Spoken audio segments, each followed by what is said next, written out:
जब भारतीय भूभाग यहाँ से धंसना शुरू हुआ दोनों तरफ से, तो फिर इसमें फोल्ड पड़े, ठीक है, इसका जो है परिवर्तन होने लगा। तो ये देखिए जो यहाँ से इस प्रकार टूट गई, और ये वाला भाग जो मैं बना रहा हूँ ये उठ गया ऊपर, थोड़ा सा ऊपर उठ गया, तो इसलिए इसका ढाल इस तरफ हो गया। फिर यहाँ पर धंसान हुई तो इसका ढाल इस तरफ हो गया, और ये जो नदी आ रही थी ये अंदर से धंसती गई धंसती गई धंसती गई और आया ऐसे हो गए। फिर यहाँ पर धंसान हुआ तो इसका ढलान भी इधर हो गया, तो ये हुआ सिंधु, ये हो गई गंगा, और ये तीसरे हो गए ब्रह्मपुत्र। इस प्रकार से 3 प्रकार के नदी तंत्रों का निर्माण हो गया। नदी घाटी आपको बता चुका हूँ, उसमें कुछ ज्यादा वो नहीं है, आपको बार बार देखने की ही बात है। इंडस सिस्टम भी आपको देखिए एक और रास्ता बता देता हूँ याद करने का, बहुत ही आसानी से याद करने का तरीका बता देता हूँ कि बाकी कुछ भी ना याद रहे, सब भूलने लगो, तो कम से कम ये एक चीज याद रखो कि सिंपल सा पहले एक लाइन खींचो ऐसे सड़क से, ठीक है, फिर एक यहाँ खाना बना दो, फिर एक लाइन यहाँ खींचो, फिर ये जो जगह है यहाँ से समझो गोदावरी निकल रहा है ऐसे, ठीक है, ये गोदावरी हो गया। यहाँ से जो महानदी है, इधर से इस तरफ जो जाए वो सोन है, ठीक है, इधर से जो 2 जाए वो नर्मदा और ताप्ती हैं, ठीक है, इतना हो गया। फिर यहाँ से जो जाए वो गंगा है, यहाँ से इसके पीछे पीछे जो ऐसे आके आ जाए वो यमुना है, यहाँ से जो आई वो ब्रह्मपुत्र हो गई, ठीक है। ये कौन सी नदियां हैं अभी हम देख लेंगे वापस एक बार, ठीक है। तो इस प्रकार से मेजर आपको याद हो जाए गोदावरी, फिर एक मारिए और तो कृष्णा हो जाएगा, एक और मारिए तो कावेरी हो गया, इस तरह से फट फट बन जाता है, ठीक है। ये हो गया सिंधु, इधर सिंधु हो गया, पैरेलल बना दिया। फिर इधर बाकी लूनी ऊनी नदियां हो गई, इसमें 2 बह रही हैं जो नर्मदा और ताप्ती हो गया, इसमें गंगा हो गया, इसमें यमुना हो गई, इसमें चंबल चंबल बेतवा केन सोन टोन्स इस तरह की नदियां हो गई, दैट्स ऑल। तो एक भाग ये है जहां से सब नदियां निकल रही हैं, एक भाग ये है जहां से सब नदियां निकल रही हैं, ठीक है, सिंपल। 2 भाग नदी के उद्गम क्षेत्र देख लीजिए, ये 2 मुख्य भाग हो गए, और तीसरा भाग यहाँ है वेस्टर्न घाट पे, यहाँ से सारी निकल रही नदियां। इतना तो कम से कम आप हमेशा याद ही रखें, इतना भी याद रख लेंगे तो बहुत सारे गेस करने में कम से कम आसानी रहेगी कि कौन सी नदी कहाँ से निकल रही है।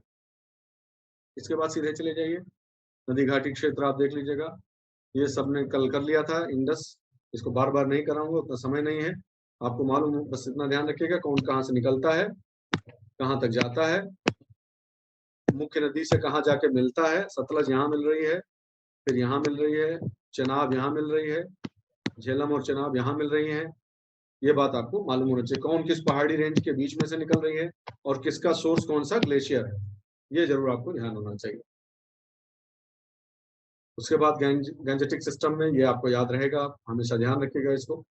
धौली गंगा अलकनंदा विष्णुप्रयाग बन गया, फिर अलकनंदा से नंदाकिनी मिला, नंदप्रयाग बन गया, फिर इससे अलकनंदा से जो है वो पिंडार मिली तो कर्णप्रयाग बन गया, इससे फिर मंदाकिनी मिल गई तो रुद्रप्रयाग बन गया, इससे भागीरथी मिल गई तो देवप्रयाग मिल गया, और गंगा से फिर यमुना मिल गई तो अपना प्रयागराज बन गया, ठीक है। गंगा का एक बार ठीक से देख लेते हैं भाई, कल आप लोगों की डिमांड थी कि गंगा एक बार ठीक से देख लिया जाए, तो एक बार अच्छे से देख लेते हैं। चलिए इसको बढ़ाते हैं थोड़ा सा, हाँ, अब मुख्य एक गंगा मुख्य बना देते हैं। देखिए ये है भागीरथी, यहाँ से चली है ऋषिकेश हरिद्वार से होते हुए, अब यहाँ कानपुर पे रुकिए थोड़ा, फिर ये देख रहे हैं आप अलकनंदा, इससे आके यहाँ से ऐसे मिली है, ठीक है, थोड़ा सा कम कर देते हैं इसको।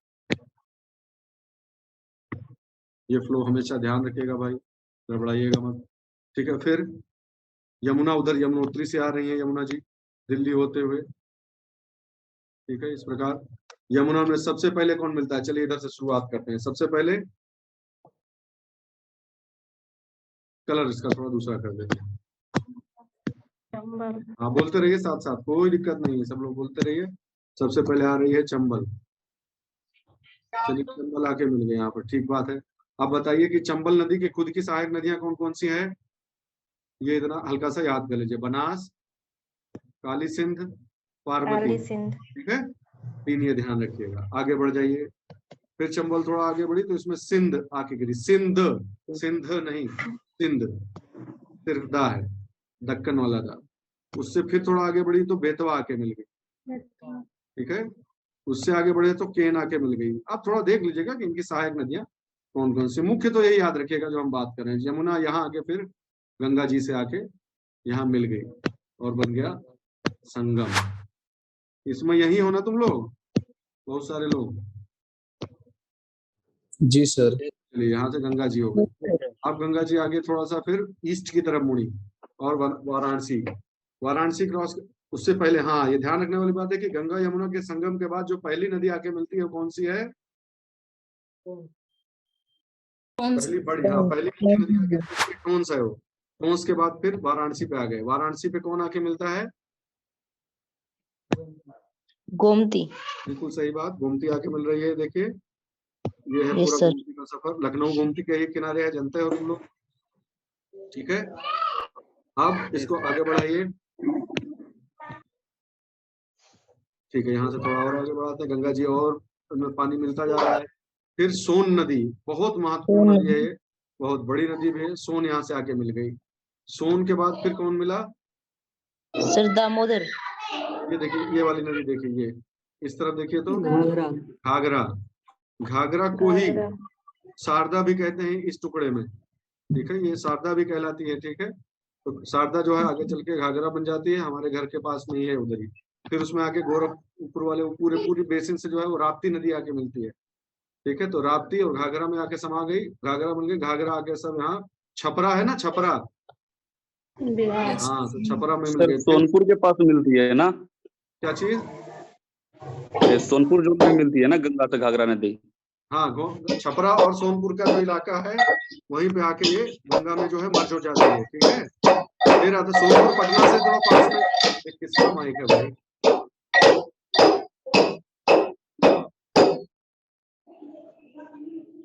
एक मिनट रुकिए।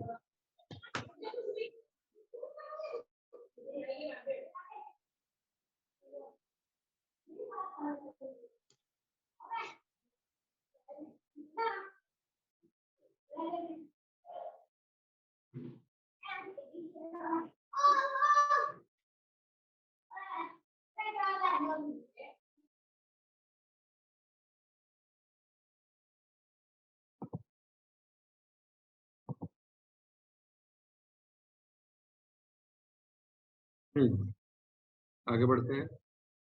तो आ गए इधर, ठीक है। घाघरा आकर मिली, घाघरा से फिर आके मिलती है गंडक, ठीक है। ये अब आपको ध्यान क्या रखना है, इसमें ध्यान रखने वाली बात है कि लेफ्ट बैंक ट्रिब्यूटरीज कौन सी है, राइट बैंक ट्रिब्यूटरीज कौन सी है, कौन सी दाहिने आ रही है, कौन सी बाएं से आ रहा है, ठीक है।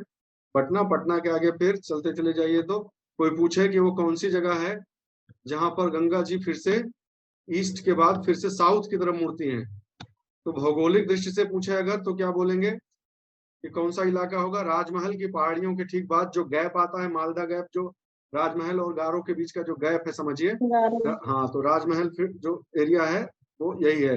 यहाँ से फिर वो नीचे मिल जाती हैं, ठीक है, मुड़ जाती हैं। उसके ठीक पहले, साउथ में मिलने से ठीक पहले दो महत्वपूर्ण नदियां मिलती हैं, ये भी याद रखेंगे, ठीक है। कौन कौन सी हैं वो नदियां?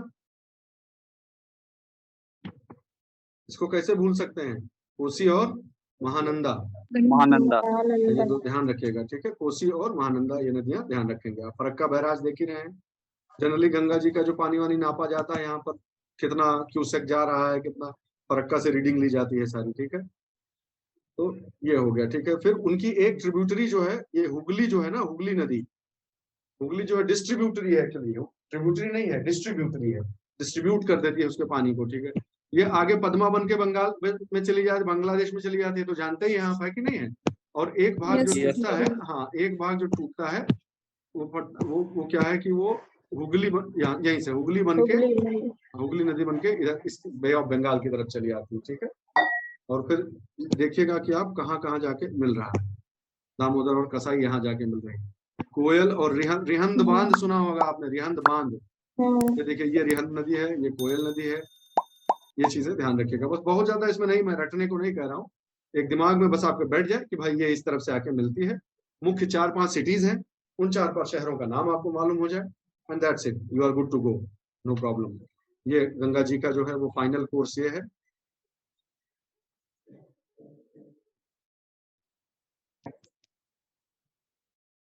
यहाँ पर ये देखिए, फरक्का से ये इस प्रकार से हुगली टूटी और कलकत्ता उसी के तट पे है, इधर निकल गई और पद्मा बन के ये बंगाल में इधर चली आई। और ये नदी जो ब्रह्मपुत्र है वो क्या बन जाती है?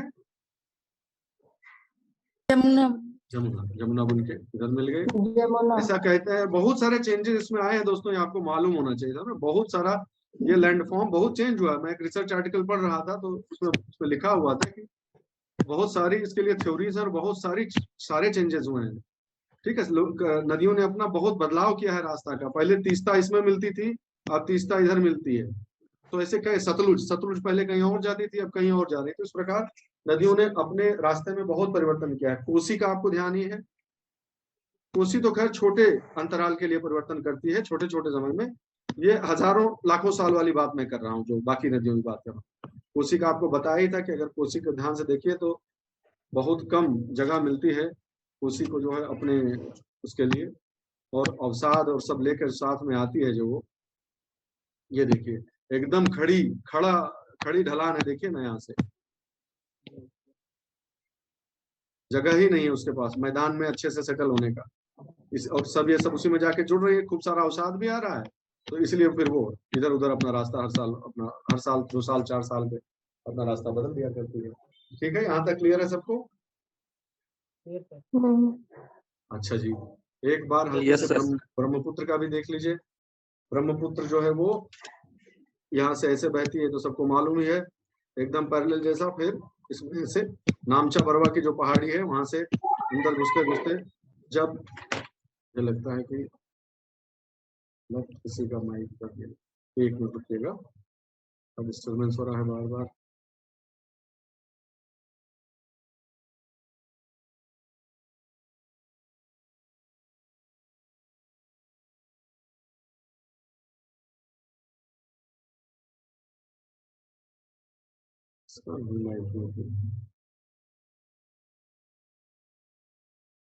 थोड़ा संभाल के देखिएगा, अपना अपना माइक म्यूट कर लीजिए भाई प्लीज, नहीं तो फिर बहुत डिस्टरबेंस हो जाता है, फिर पढ़ाने वढ़ाने की इच्छा नहीं होती। ये बात साफ साफ बता देता हूँ मैं।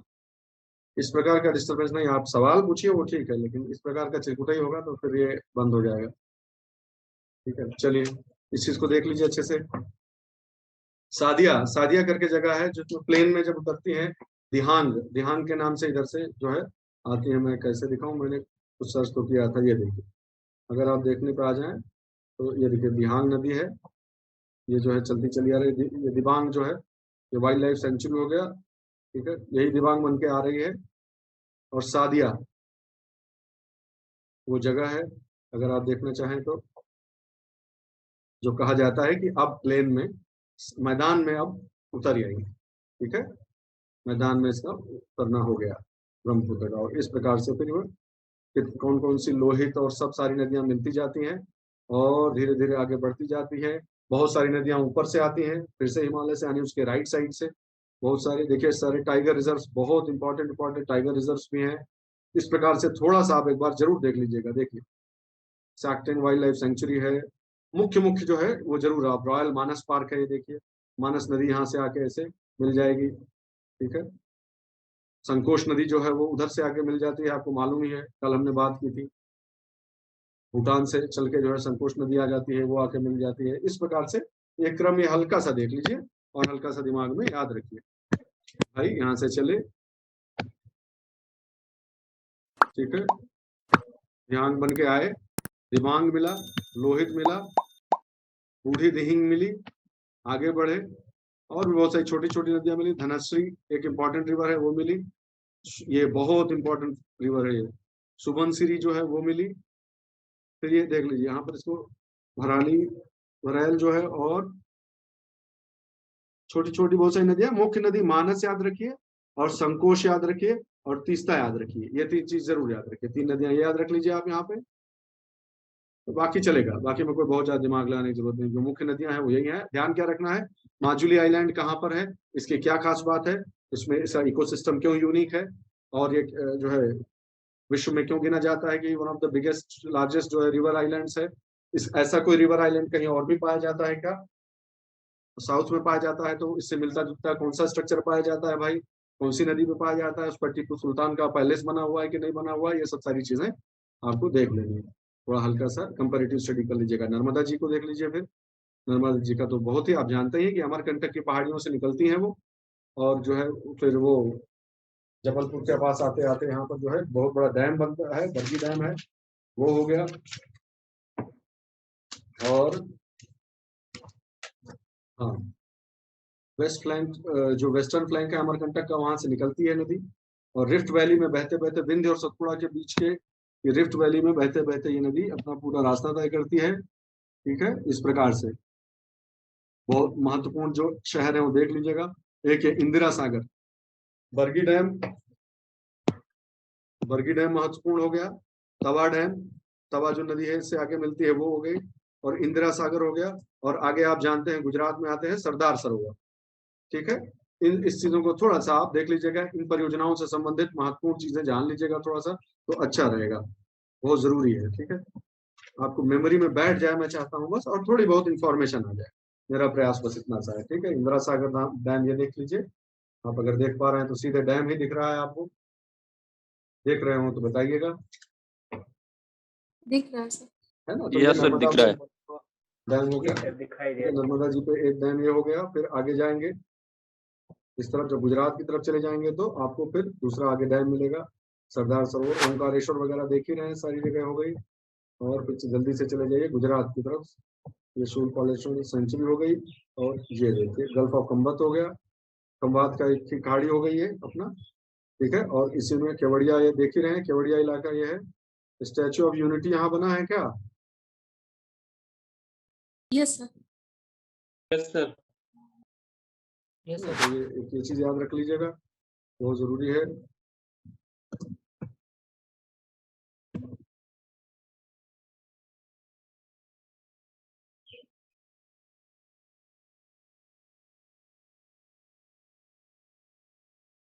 डैम के ठीक आगे स्टैच्यू ऑफ यूनिटी अगर आपको दिख रहा होगा तो हाँ, इस प्रकार से इस पर भी बहुत बहुत ज्यादा जो है न्यूज में रहता है, तो थोड़ा सा रहिएगा सतर्क, तो ठीक रहेगा। इसके बारे में भी थोड़ा बहुत जान लीजिएगा, लोहा लक्कड़ कहाँ से आया है, कितनी ऊंचाई ऊंचाई है, पीसेस वगैरह में हो सकता है कहीं पूछ ले तो मालूम होना चाहिए। डैम आप देख रहे हैं, ये डैम हो गया आपका, सरदार सरोवर हाइडल प्रोजेक्ट हो गया ये। ठीक है, हमने एक मानचित्र मैंने दे दिया है भैया, लास्ट में देखेंगे आप, वहाँ उसमें सब आ गया है सारा चीज, कोई जो है उसको उस हिसाब से स्टडी कर लीजिएगा।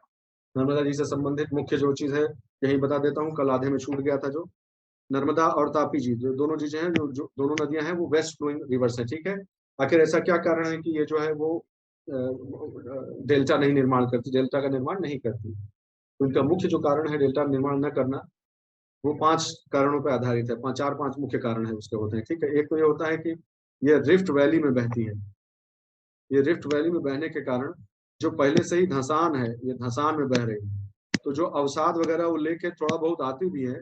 पहले तो ये इसका वैसे ही जो तल है वो अपने आप में कठोर है, तो अवसाद वैसे ही थोड़ा कम होते हैं, और जो होते भी हैं वो इसी रिफ्ट में जो है वो सारा वही तलछटी में वही बैठ जा रहा है। तो यहाँ पर आते आते जो है बहुत ज्यादा रह हुए नहीं जाता है।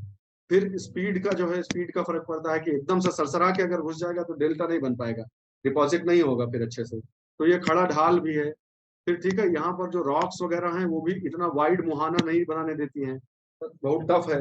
फिर जो है ग्रेडियंट हो गया, तो बहुत सारी चीजें मिलकर, इसलिए जो एनसीईआरटी में भी शायद दिया हुआ है, नहीं दिया हो तो पढ़ लीजिएगा उसको, 4-5 पॉइंट इसके तैयार कर लीजिएगा कि वेस्ट फ्लोइंग जो रिवर्स हैं वो डेल्टा क्यों नहीं बनाती हैं। फिर अरेबियन सी का भी थोड़ा सा योगदान कुछ वैज्ञानिक मानते हैं, भूगोल शास्त्री, वो कहते हैं कि वो जो है वो जो थोड़ा बहुत अवसाद जमता भी है वो ये वॉश कर ले जाता है अरेबियन सी। ठीक है, बहुत डीप है, तो सीधा खड़ा है, उतना बढ़िया से ग्रेडियंट नहीं बन पाता है कि ऐसे बन जाए और नदी अपना जो है डेल्टा बना ले, ये खड़ा है एकदम हाइट। ये सब भी कुछ कारण बनाए जाते हैं, इसलिए इधर जो स्ट्रक्चर बनते हैं उनको वो डेल्टा नहीं बनते हैं, उनको एस्चुअरी कहते हैं। नर्मदा और तापी जो बनाती हैं वो एस्चुअरी बनाती हैं। ठीक है, और जो इधर इस तरफ की नदियां जो बनाती हैं वो डेल्टा बना ले जाती है, ये एक अंतर है, जाने रहिएगा। ये तापी नदी है ठीक उनके नीचे। ठीक है, तापी नदी को भी देख लीजिए, यहाँ पर जो डैम है वो उकाई डैम है।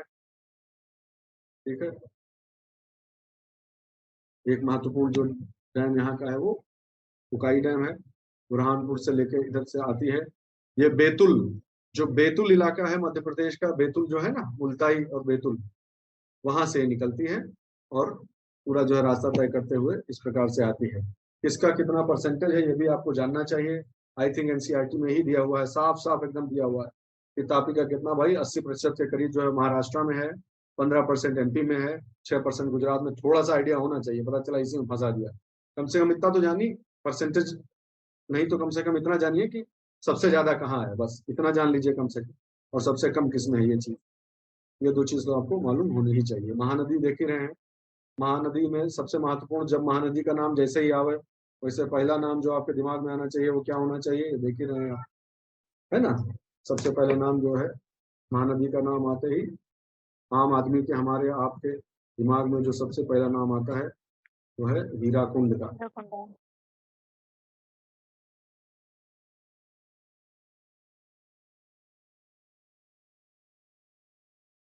ये बहुत बड़ा डैम देखिए इस प्रकार से महानदी पर स्थित है।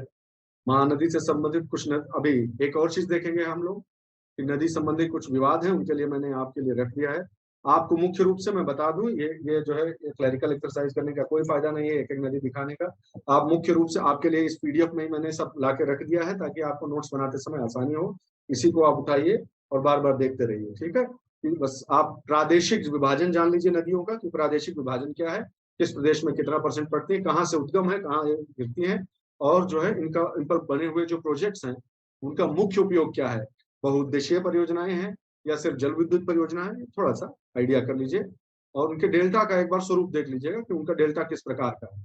उससे ज्यादा बहुत परेशान होने की जरूरत नहीं है। ज्यादा महत्वपूर्ण जो इस प्रकार के प्रश्न आ रहे हैं प्रीलिम्स में तो आएगा, प्रीलिम्स में तो ये जो कल प्रश्न पूछा गया था देख लीजिए, कि जितना भी वेस्टर्न घाट की जो ऊंचाई है, ये ऊंचाई टॉप हो गया उसका, उससे इधर जो भी नदी जाएगी सब इधर बहेगी ना, सिंपल सी बात। ये जो कल आपने, आपको मैंने हल्का सा बताया था शरावती रिवर है, एक दिन बताया था ना, इस पे जोग फॉल्स जो सबसे ऊंचे जलप्रपात हैं वो यही शरावती रिवर है।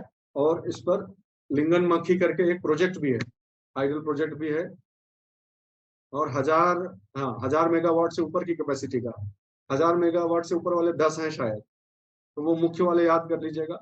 एक और सवाल का ट्रेंड बन रहा है, मैं आपको वार्न कर दे रहा हूँ, चेतावनी दे रहा हूँ, कि कौन सी नदी किस नेशनल पार्क से होकर गुजर रही है, थोड़ा सा मालूम रखिएगा। पूछ लेता है कि कृष्णा नदी के बेसिन में निम्नलिखित में से कौन सा नेशनल पार्क नहीं है, कावेरी के बेसिन में कौन सा नहीं है, तो ये थोड़ा सा आइडिया रखिए। इसीलिए मैंने कहा था कि आप बेसिन के हिसाब से पढ़ें। फिर हाइड्रो पावर प्लांट्स का, ये कुछ महत्वपूर्ण हाइड्रो पावर प्लांट्स जो है वो दिए हुए हैं। ऐसे ही बहुउद्देशीय परियोजनाओं का एक मैप निकाल लीजिए आप, उसको भी पढ़ लीजिए। गांधी सागर, राणा प्रताप सागर, इंदिरा सागर, ये सब जितने भी हैं जिन पर किस प्रकार का डैम है। कोयना डैम मैंने आपको बताया था, perhaps the largest dam of this country, जो हाइडल के हिसाब से देखिए तो कोयना हो गया। इसीलिए बताया था कि वो एक फॉल्ट के ऊपर है और इसकी वजह से भी भूकंप वगैरह आ सकता है, ऐसा बोला जाता है, ठीक है। फिर बाकी तो भद्रा हो गया, जोग हो गया, उदुकी कोडियार, बहुत सारे साउथ में तो बहुत सारे प्रोजेक्ट्स हैं जिन पर बवाल चलता रहता है। ये एक महत्वपूर्ण पक्ष है जो मैं चाहूंगा कि आपको मालूम हो, कि जो जल संसाधनों के वितरण से संबंधित कौन कौन से मुख्य जो है वो डिस्प्यूट चल रहे हैं इंडिया में, ठीक है। और कितने जो है इसके लिए जो बहुत बढ़ जाते हैं डिस्प्यूट्स, जिनका निराकरण होते नहीं दिखता है, उसके लिए फिर ट्राइब्यूनल बनता है, अधिकरण, उसको क्या बोलेंगे, जल विवाद अधिकरण, ठीक है। वाटर डिस्प्यूट ट्राइब्यूनल्स बने हुए हैं। तो कुल मिलाकर जो है 4-5 ट्राइब्यूनल हैं अभी चल रहे हैं, जितने लिखे हुए हैं देखिए, टोटल 4-5 ट्राइब्यूनल्स हैं। कौन कौन से, रावी और ब्यास में डिस्प्यूट हो रहा है, रावी ब्यास का वाटर डिस्प्यूट है, कृष्णा वाटर डिस्प्यूट है, महादाई वाटर डिस्प्यूट है, महानदी नहीं महादाई, याद रखिएगा, गोवा और कर्नाटका के बीच। वंशधारा वाटर डिस्प्यूट है आंध्रा उड़ीसा के बीच, ठीक है। और महानदी वाटर डिस्प्यूट है उड़ीसा और छत्तीसगढ़ के बीच। हर एक वाटर डिस्प्यूट जो जो मुझे ठीक से मिल पाया वो मैंने आगे कंपाइल कर दिया है, आप उसके बारे में स्टडी कीजिएगा। ये इंडिया का जो है रिसोर्सेज बताया जा रहा है कि पर कैपिटा, प्रति व्यक्ति जल संसाधन की स्थिति क्या होती जाएगी, वो धीरे धीरे कम होती जा रही है। 1947 में 6000 क्यूबिक मीटर था यही आंकड़ा, और सटाक से एकदम गिरा 2001 में, अगर आप देखिए तो 1816 रह गया, और फिर लगातार घटता जा रहा है ये।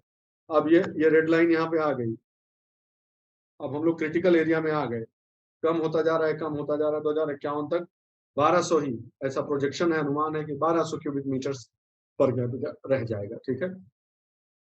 कुछ इंपॉर्टेंट डेटा मैंने दे दिए हैं यहाँ पर, जिसने बनाया बेचारा, मैंने क्या दे दिया है, जिसने ये बनाया था उसी का काम है, उसी को सारा क्रेडिट जाता है, ठीक है। ये सारा डेटा एक बार पढ़ लीजिएगा।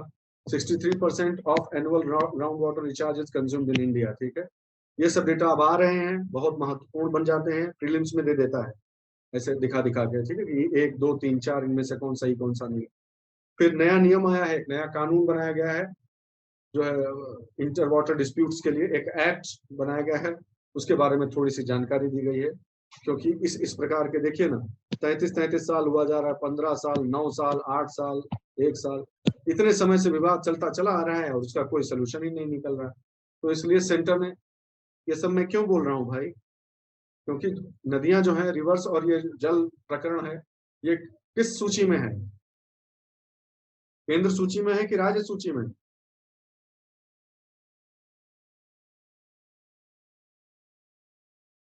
हेलो, आवाज आवाज आ रही है? जी। अरे भाई, अगर स्टेट मैटर नहीं होता तो स्टेट्स में डिस्प्यूट क्यों होता आपस में? इसका मतलब स्टेट मैटर है ना, राज्य मामला है ये। तो इसीलिए अभी तक कुछ हो नहीं पा रहा था इसमें। अब क्या है, केंद्र ने, यूनियन ने उठा लिया जिम्मेदारी कि रुको हम बना देते हैं, कानून बना देते हैं ताकि जो है इसका निपटारा हो, बहुत दिक्कत आ रहा है, ठीक है। तो कुछ कुछ लिमिट्स मतलब कर दिए हैं कि भाई ज्यादा से ज्यादा इतने समय में आप फैसला कर दीजिए और इस प्रकार से ट्रिब्यूनल काम करेगा, ऐसे फंक्शन करेगा, ये सब चीजें बता दी गई। इंडस वाटर ट्रीटी आपने अच्छे से पढ़ लिया है, उस दिन बता दिया था मैंने, ये आप अच्छे से जान गए हैं। अंतरराष्ट्रीय संबंधों के परिप्रेक्ष्य से भी थोड़ा सा देख लिया है आपने।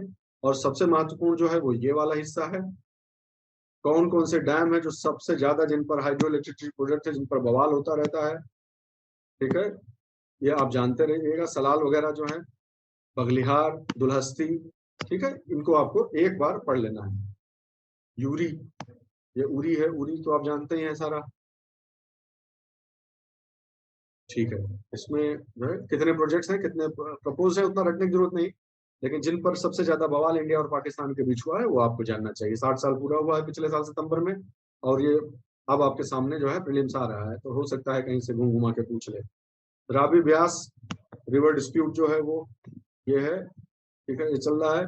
फिर एक सतलज यमुना लिंक है, काफी समाचार में रहा है काफी समय तक, सतलज सतलज यमुना कैनाल, इस चीज को जरूर देख लीजिएगा भाई। अलग अलग स्टेट्स में काम होना, जो है झगड़ा चल रहा था, इसका काम पूरा करो, काम पूरा करो, ऐसा सुप्रीम कोर्ट हाई कोर्ट सब बोल रहे थे, ये जरूर देख लीजिएगा एक बार, सुप्रीम कोर्ट बोल रहा था, हाई कोर्ट नहीं, ठीक है। वाटर डिस्प्यूट्स जो है, ये पूरी एक समरी मिल गई मैंने, तो कहीं से लाके आपको दे दी कि आप एक नजर देख।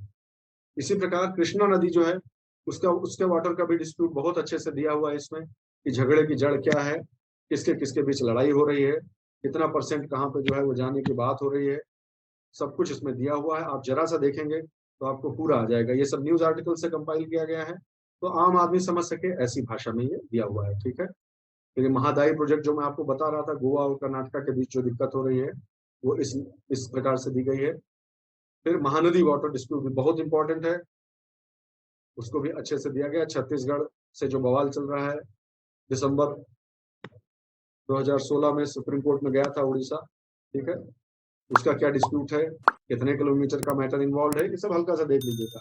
कावेरी तो आप जानते ही हैं कितने समय से डिस्प्यूट में रहा है, कर्नाटका के कोडागू से निकलती है, ये एक समरी हो गई। फिर 100 साल से भी पुराना जो चल रहा था बवाल, ये बहुत समय से डिस्प्यूट कुछ ना कुछ होता रहता था, ठीक है। उसके बारे में एक बहुत ही अच्छे से टाइम्स ऑफ इंडिया ने कंपाइल करके दिया है, मुझे बहुत अच्छा लगा, और ये लेटेस्ट डेवलपमेंट है तो उसमें हुआ है, ठीक है, वो भी मैंने दे दिया है आपको। और इस प्रकार से मुख्य मुख्य जो नदी डिस्प्यूट्स हैं वो भी आ गया। हाइड्रो इलेक्ट्रिसिटी पावर प्लांट और मल्टीपर्पज प्रोजेक्ट्स, ये करना आपकी जिम्मेदारी है। इतना करने के बाद आप कॉन्फिडेंट हो सकते हैं कि हाँ, नदी से संबंधित कुछ भी सवाल आएगा, एक या दो सवाल नदी से जोड़ के कहीं ना कहीं से आते ही हैं, या नदी या नदी बेसिन तो से संबंधित आते हैं, तो आप कर ले जाएंगे, इस कॉन्फिडेंस से आप कह सकते हैं। अब आप पूछिए, अगर कोई आपको प्रश्न या कोई जिज्ञासा हो तो आप पूछिए।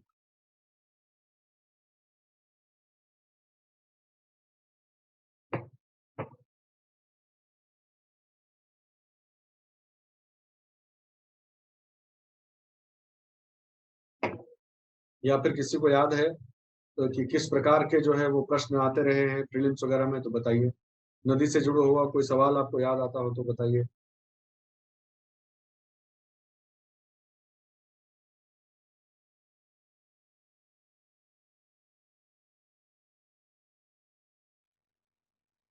सर एक प्रश्न हमने बनाने का प्रयास किया था सर, गंगा नदी पे।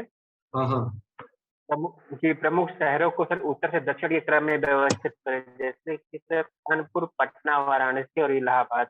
इसमें सर जो पटना और वाराणसी है, ये सर बहुत नियरेस्ट स्थित है। सर ऐसे प्रश्न आ सकते हैं सर। हाँ बिल्कुल, जो कंफ्यूज करने वाले इलाके हैं, आसपास हैं, एकदम बाउंड्री पे स्थित हैं, वो बाउंड्री लाइन एरिया जरूर देख लीजिए। सभी प्रतियोगी परीक्षाओं का फेवरेट है वो, जितने भी बाउंड्री लाइन एरियाज होंगे कि थोड़ा सा ऊपर थोड़ा सा नीचे। फिर एक ये भी देख लीजिएगा, कहीं बहुत ही आसान सबसे पहले यही नजर जाती है, और इसलिए हम बहुत सरल समझ के इसको छोड़ देते हैं कि कर्क रेखा कहाँ से गुजर रही है, और जो स्टैंडर्ड इंडियन स्टैंडर्ड टाइम वाली लाइन है, जो देशांतर, वो कहाँ से गुजर रहा है। लोग समझते हैं कि अरे ये अब नहीं पूछता ऐसा, लेकिन आ जाता है सवाल, अभी भी आ जाता है। देशांतर वगैरह, मुख्य शहर जो है वो कैसे कैसे स्थित है। आप ऐसा करिए कि जो मध्यांतर है, जो मध्यान्ह वाला देशांतर है, जो इंडियन स्टैंडर्ड टाइम, और जो कर्क रेखा है, इसका खाना बना लीजिए, चार भाग में हिंदुस्तान को कर लीजिए, और उसके बाद दिमाग लगा के देख लीजिए कौन कौन सा किस लाइन में पड़ रहा है, कौन किस खाने में पड़ रहा है। ये एक्सरसाइज कर लेंगे तो आपको बहुत ईजी हो जाएगा। हाँ ठीक है, क्लियर हो गया। इसे पूछा था ना कि दिल्ली के ठीक नीचे कौन है निम्नलिखित में से, ठीक उसी लाइन पे बेंगलोर है, हैदराबाद है, कोयम्बटूर है, इस टाइप का पूछा हुआ है सवाल। तो एक वो देख लीजिएगा। और वाटर डिस्प्यूट्स को बहुत ज्यादा डिटेल में न पढ़िएगा, सिर्फ इतना मालूम होना चाहिए कि कब से चल रहा है मैटर, कितना बवाल हो रहा है, कितने स्टेट्स इन्वॉल्व हैं इसमें, ठीक है। और अगर कोई लेटेस्ट फैसला हुआ है सुप्रीम कोर्ट वगैरह का या ट्राइब्यूनल का, तो वो आपको मालूम होना चाहिए, उतने से काम हो जाता है। और left bank right bank tributary जरूर जान लीजिएगा। जो मुख्य नदी तंत्र हमने पढ़े सबको, एक सिंधु हो गई, सिंधु के बाद सीधे उधर चले जाइए, ब्रह्मपुत्र हो गए, बीच में गंगा जी हो गई, फिर नर्मदा तापी हो गई, और फिर सीधे इधर आ जाइए नीचे, तीन जो नदियां हैं, गोदावरी जी और कावेरी जी और कृष्णा। इन तीनों की जो सहायक नदियां हैं वो जान लीजिए। नंबर 1 नंबर सहायक नदियां, दक्षिण से कौन, उत्तर से कौन, पूर्व से कौन, पश्चिम से आके कौन से मिल रहा है। और नंबर 2 ये कि किसकी बेसिन में, सबसे महत्वपूर्ण जो इग्नोर हो रहा है वो ये है कि कौन से नदी के बेसिन में कौन से महत्वपूर्ण जंगल और नेशनल पार्क्स वगैरह है। ये अगर आप जान लेंगे तो आपको बहुत हेल्प हो जाएगा। फिर चाहे जितना घुमा के पूछेगा आप थोड़ा सा बता ले जाए, ऐसा मेरा विश्वास। सर एक प्रश्न और था सर। हाँ यूएई के उत्तरी भाग के सर लेबनान का, उत्तरी भाग के थोड़ा सा हिस्सा सर लेबनान का आता है सर, या ओमान का सर आता है। हाँ हाँ सर जो यूएई है हाँ उसका सर जो उत्तरी उत्तरी उत्तरी उत्तरी साइड में सर, वहाँ पर यस सर ओमान का सर कुछ भाग पे कब्जा, ओके। जैसे सर हमने पढ़ा था ये चीज। ओमान की लेबनान उसी के उत्तरी नाम भाग पर बोल रहे हैं ना। ओमान ओमान और ओमान सर यमन ओमान। नीचे हैं, ओमान और यमन नीचे हैं सऊदी अरब से, और ऊपर लेबनान है। लेबनान, सीरिया, जॉर्डन, ये ऊपर के क्षेत्र में है। आप मैप नहीं सर, देखिएगा। जो यूएई है सर। अच्छा जी ओके सर, ये ओके, मैप यूएई बोल रहे हो आप। हाँ हाँ जी ठीक सर, है। जी सर, यूएई के ऊपर जो थोड़ा सा भाग है सर, मैंने पढ़ा था कि उस पे ओमान का कब्जा है सर। यूएई के ऊपर जो भाग है उस पर ओमान का कब्जा है। जी सर, जी सर, ये देखिए सर यहाँ पे। अच्छा अच्छा, आप मैप में कुछ दिखाना चाह रहे हैं, ओके। जी यहाँ, जी सर। जो अच्छा जो सर वो, ये यूएई का जो उत्तरी भाग है, मतलब हाँ समझ गया। आज खाड़ी में है सर, ओमान की जो खाड़ी है, हाँ तो वहाँ पे जाने पर सर ओमान का एक भाग पड़ता है, जिसपे कि ओमान का अधिकार है। सर अच्छा क्या ये ओके सही ओके है? ओके, समझ गया मैं बात, ठीक है। तो इस संबंध में आप मतलब ये एक इंफॉर्मेशन बताना चाह रहे हैं या कुछ पूछना